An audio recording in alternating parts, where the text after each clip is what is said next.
Okay, welcome to the first installment of our podcast, The Rose in the Desert, where we talk about the LDS Church and all of the stuff that we like about it. This is my guest for today, Ella Morgan. Hello. She's my fiance. I'm a member of the Church of Jesus Christ of Latter-day Saints. I'm also a member of the Church of Jesus Christ of Latter-day Saints. Okay, let's jump right into our discussion today. We're going to be talking about how the Church of Jesus Christ of Latter-day Saints is the answer to mental health we've all been looking for. Ooh. Sounds interesting, doesn't it? Indeed. So I have a couple of questions for you. All right. If you were to take a guess at how many people struggle with mental health in America today, what would your guess be? Probably like 85%. 85%? That's my guess. That's a pretty big guess. It's a little over the bar, just a little bit.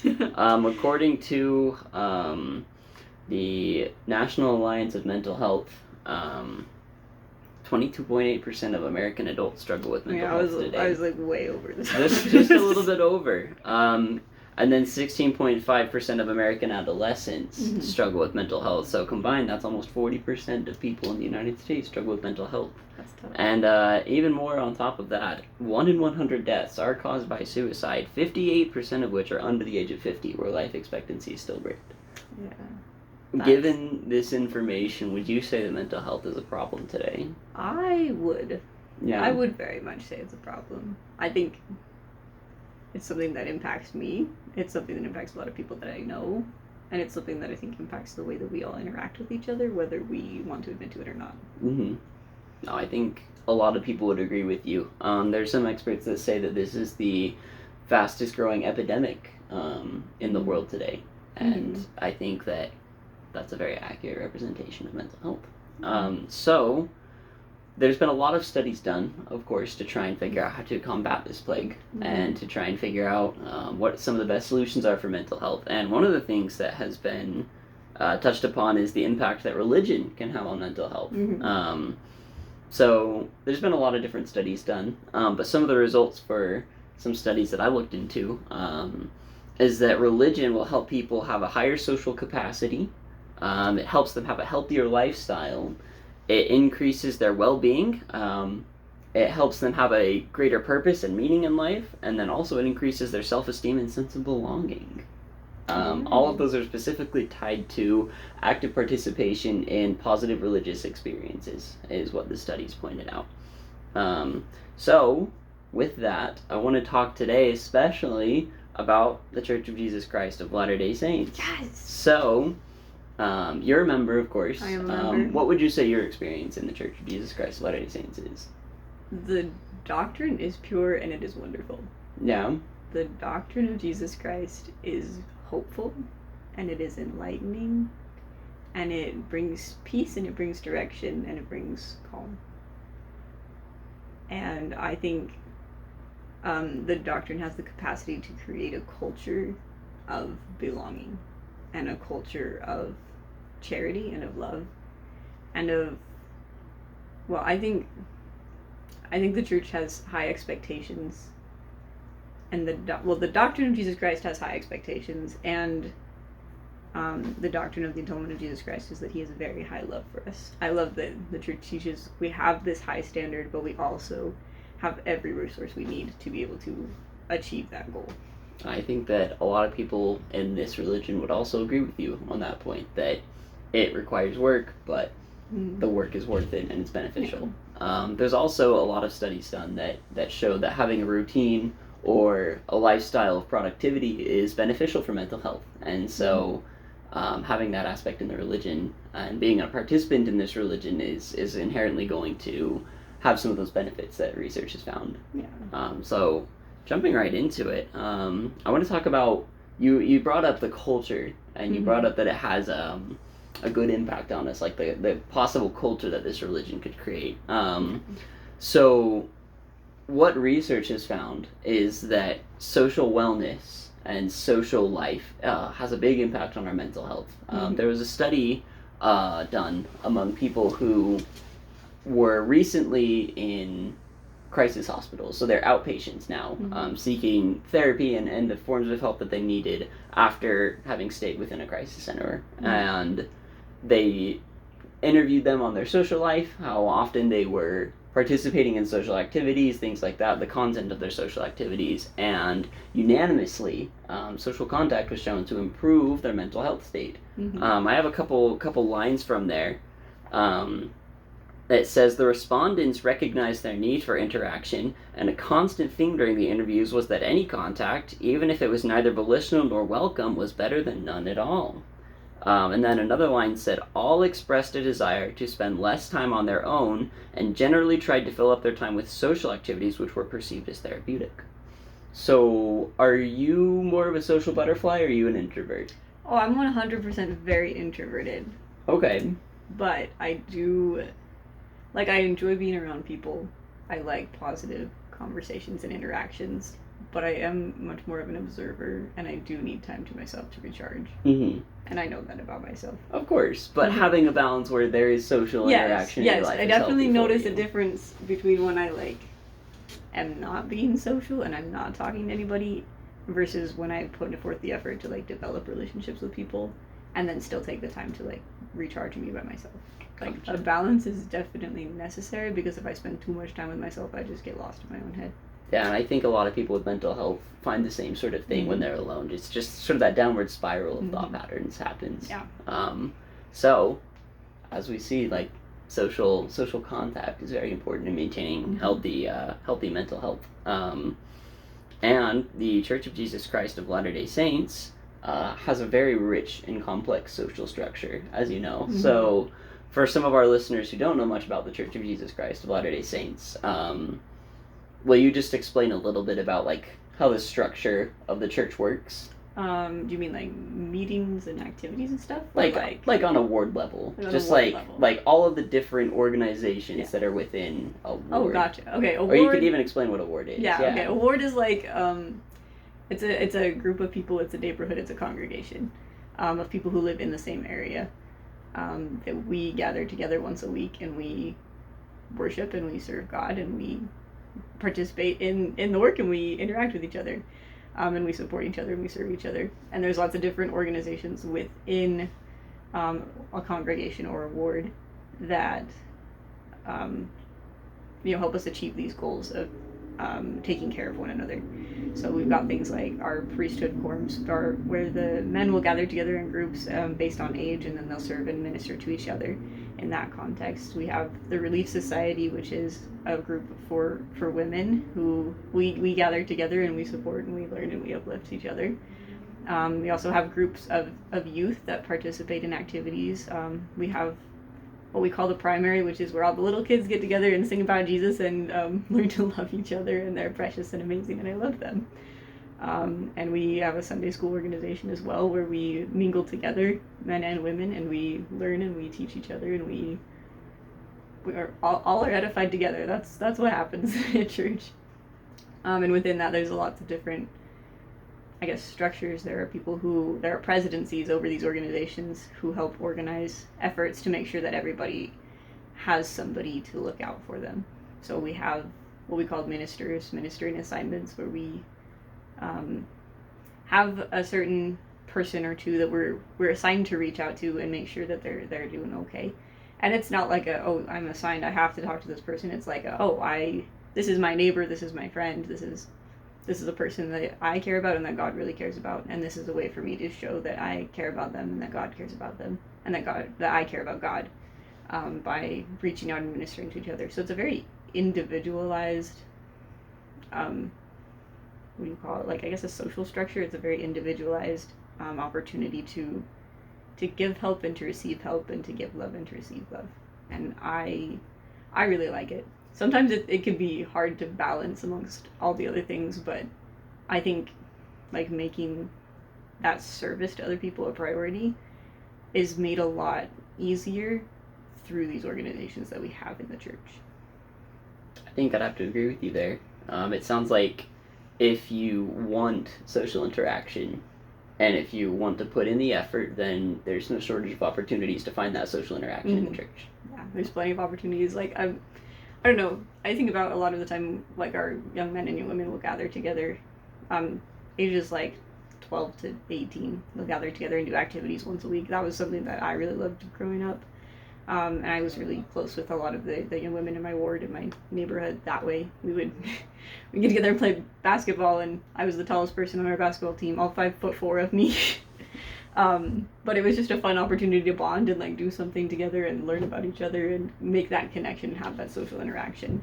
So it's not just within, we're here learning about Jesus, singing our hymns and having our lessons and whatnot, but it's also throughout the week we're doing fun things together. We're looking out for each other. We're going to concerts that other people are performing in our ward. We go to, sports activities and whatnot, and we plan different things so that we can have that connection and have that social interaction, because we're really just here to take care of each other. Yeah.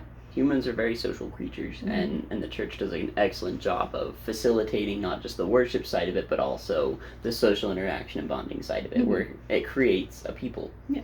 Yeah.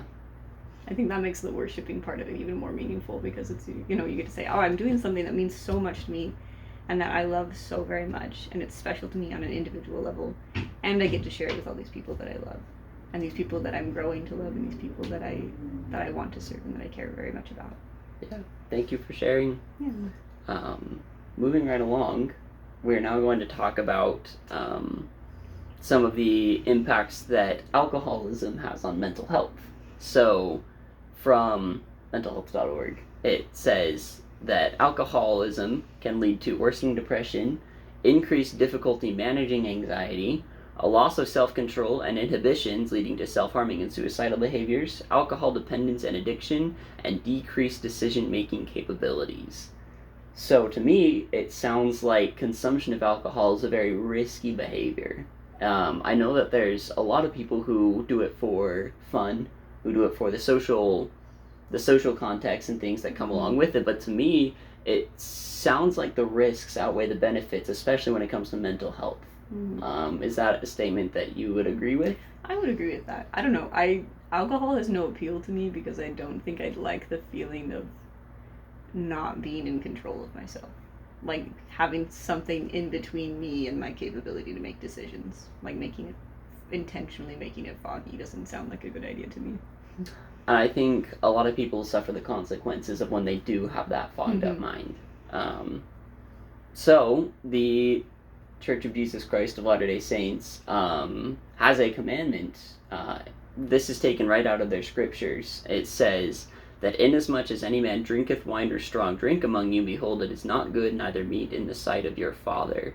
The church teaches abstinence completely from alcohol. How has that impacted your life?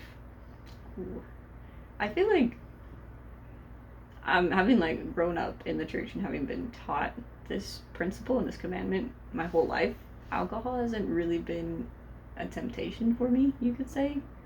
I don't know, I feel like I've learned enough about the negative consequences of having alcohol and drinking alcohol to know that I don't want it. And I think I've seen how it has impacted my extended family, and how my uncles will use it to cope with difficult things. When my grandpa died, then they turned to alcohol to cope with it, and instead of turning to a substance, I was able to turn to my religion and have that as my base and have that as my comfort, instead of something that made my brain a little more foggy, I guess. And I don't know, I just don't think that alcohol per se has a great impact on one's capacity to make their own decisions. And I really think that making your own decisions is a really big part of creating a meaningful life experience. I think there's a lot of people who would agree with you there. The Mental Health Foundation says that alcohol is a depressant which can disrupt the balance of neurotransmitters in your brain and affect your feelings, thoughts, and behavior. So when people are turning to alcohol to solve their emotional problems, to solve their emotional stresses, it only ends up worsening them, it seems. It doesn't seem like there's really any benefit that comes to dependence on a substance to cope with your negative emotions, which I think is very beneficial in the church, that we don't drink alcohol and that we we learn how to deal with things in healthy and appropriate ways, and that leads to a big increase in mental health and mental well-being. Yeah. I think that like the church does a really good job at teaching and encouraging and like scaffolding self-reliance, that being able to make your own decisions and make something out of your life and be intentional about it is a big theme, and there's a lot of resources that the church provides to help people with that, so they don't have to turn to substances and they don't have to turn to alcohol. They can say, oh look, I am self-reliant, I am emotionally self-reliant, I know how to handle and walk through these things. And it doesn't mean that you're never going to have a hard experience, and it doesn't mean you're never going to like feel bad or experience depression or have mental health issues, but it does mean that you have healthier resources to turn to, and having that commandment in place and knowing that there is an impact if you break this commandment. If you drink alcohol, there is an impact. I think that makes a difference. And then having other resources that you can turn to instead of alcohol is a really big part of being able to deal with things healthily. Yeah, I'd agree. Thank you. And then moving into our final topic today, we're going to talk specifically about the damage that pornography has on mental health and on the brain. So, Leslie Worth did some research for the Mental Health Foundation, and this was a list of things that he found among people who actively consume pornography. He says that it created a sense of guilt or shame. It triggered body image issues, generated feelings of isolation and loneliness. It eroded trust in marriage and other relationships. It created a sense of powerlessness if it became addictive. People lost interest in activities that once felt meaningful. There was decreased interest in real-life relationships. They experienced feelings of low self-esteem. They had difficulty finding meaning in work and other areas of life. They had increased depression and severe anxiety. Those were all things that were found simply associated with the use and consumption of pornography. So that brings me comfort then that the LDS Church denounces the use of pornography. I think that the research speaks for itself on the damaging effects that it has on the brain. And I think that abstinence from any sort of sexually explicit material, things that are inherently selfish and focused on singular sexual activity is what it's called, will naturally create feelings of isolation and loneliness, because sex is inherently a socially, I guess it's a bonding experience between two close people. And so to take it down to its very base and primal form, where it's focused only on the primal instincts, is a very dissatisfying experience, but also has a lot of positive chemicals associated with it, and so it kind of creates this rift where people depend on those happy chemicals, but they feel their life spiraling at the same time. They feel the greater rift in themselves and this greater erosion of trust in relationships around them, and yet they can't seem to turn away because they just depend on those happy chemicals that are associated with any sort of sexual activity. And it's detrimental. I think it's detrimental for someone who consumes pornography, and it's also detrimental to the people that they associate with and the relationships that they have. I think it's really hard to make and maintain meaningful connection when the focus is on something selfish. I like that you mentioned it's a selfish activity, whereas like in the church we talk about chastity and we say, okay, sexual abstinence and no pornography, and that's because sex is not a selfish thing, and it's not supposed to be a selfish thing. It's supposed to be an I give and a you give, and we give together, and we experience joy because we are giving to each other. Not one of us is taking and the other one is giving, but we're both giving. And I think that pornography tends to like twist that perspective and make it difficult to see like sexual intimacy as a giving experience, which I think is how it should be. And as someone who's never had sex before, I kind of just, I don't know, I think that in my mind's eye, it's a good and happy, pleasurable bonding experience, and I want it to be something that is a connecting experience, not something that is a give and a take, but something that is a give and a give. And I think that's why it's so profound that sexual relations are reserved specifically and only for marriage relationships, in which you are so emotionally connected to a person that you're able to commit to them for the rest of your life without having had any of those sexual pleasures before. Mm-hmm. And I think that emotional foundation only increases the physical pleasure that comes along with those intimate relationships.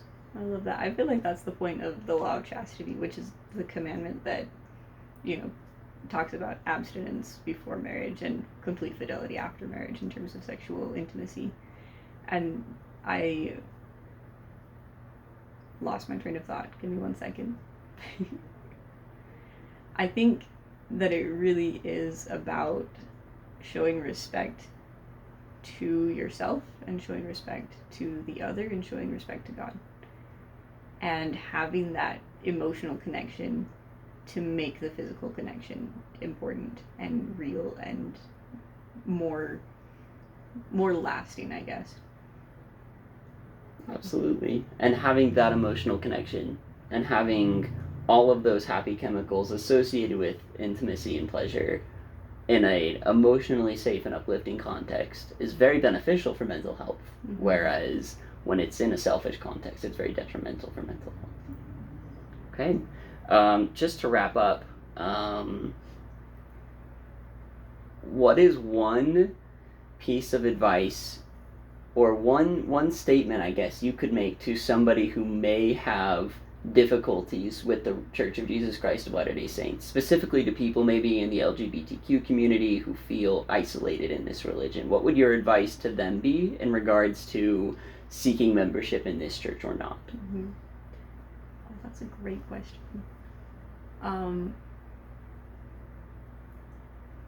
I think that's a big decision to make. It's a big decision to make for anybody, but I think being a member of the LGBTQ community can be another added level of difficulty because the doctrine teaches things that are not exactly in line with the identity you may feel. But I think overall the most important thing is your identity as a child of God, and that is the basis of all of the doctrines and all of the truths and all of the commandments and the organization. Everything about the church is based on the fact that we are children of God. And within that context, you can have these other identities and these other experiences and these other feelings. But if your focus and your foundation is that you are a child of God, then everything else, albeit hard, is going to fall into place. And it's going to be okay. And it's going to be tough, and it's going to be exhausting sometimes, and sometimes you're going to want to quit. But there are going to be moments of incredible joy too. And you can't deny that. You can't say, well, these things are hard and so I don't want to experience this joy. I think there's an opposition in all things, and the harder, more difficult things that you experience, the more capacity you have to feel joy and to feel love. And I think, and I believe, and I know for me at least, that the Church of Jesus Christ of Latter-day Saints has provided that context and that knowledge that I have needed to be able to find the most joy that I could ever have, even in the most difficult circumstances and the most difficult trying times of my mental health experiences. But in the end, it is your decision. It is your decision to step back and say, okay, what identity is most important to me, and how am I going to act on that? But I know for me that the Church of Jesus Christ of Latter-day Saints has given me a solid foundation of who I am, not just right now, but who I can become. And that means the world to me. I think that's the perfect way to end. Thank you, and we'll catch you guys next time.